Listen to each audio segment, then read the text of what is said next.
जैसा बंदा, 24 लाख मुरब्बा मील का हुक्मरान, और शाह रूम को खत लिख के कहता है मैं मिन्नत नहीं करता, मैं हुक्म देता हूं। ना तगड़ा बंदा।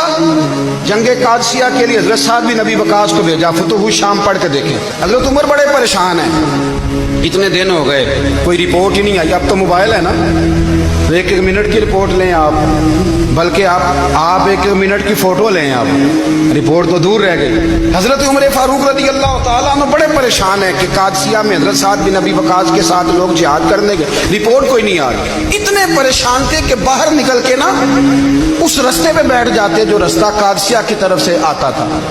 जो भी आता जाता पूछते जंग के क्या हालात है। उधर जब अल्लाह ने फतह दे दी ना, तो हजरत साद बिन नबी वकास रज़ी अल्लाह तआला अन्हु ने ना एक कासिद को खत दे के भेजा, कहने लगे उमर के पास जाओ, उन्हें इत्तला दो कि अल्हम्दुलिल्लाह अल्लाह ने इस्लाम को फतह अता कर दी। ये हजरत उमर को जाके देना।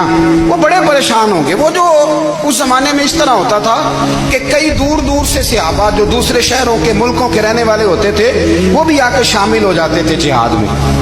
कोई एक दफा मदीने आया, कोई 2 दफा आया, फिर अपने अपने इलाकों में। बहुत सारे लोगों ने ज्यादा दफा हजरत उमर को देखा भी नहीं था। वो जो कासिद खत लेके आया था ना, उसने एक आध दफा देखा था, हजरत उमर बूढ़े हो गए, वो पहचानता नहीं था। उधर से वो खत लेके आ गया। हजरत उमर मदीने से बाहर निकल के उस रोड पे बैठे थे जो कादसिया से आता था। जब वो उस आदमी को आते देखा तो हजरत उमर उठ के खड़े हो गए, फरमाने लगे कादसिया से आ रहे हो?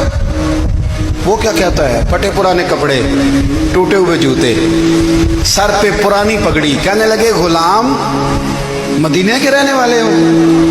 हजरत उमर कहने लगे हाँ मदीने का हूँ। कहा मैं कादसिया से आया हूँ, अल्हम्दुलिल्लाह अल्लाह ने इस्लाम को फतह दे दी है, अल्हम्दुलिल्लाह कुफर की कमर टूट गई है। उसने ये बात करके तो घोड़े को एड़ी लगाई, घोड़ा दौड़ने लगा मदीने के। हजरत उमर भी साथ साथ दौड़ रहे हैं। फरमाने लगे अच्छा बताओ खालिद बिन वलीद का क्या हाल है? थोड़ा आगे जाके फरमाने लगे उसामा बिन ज़ैद कैसे है? वो कहते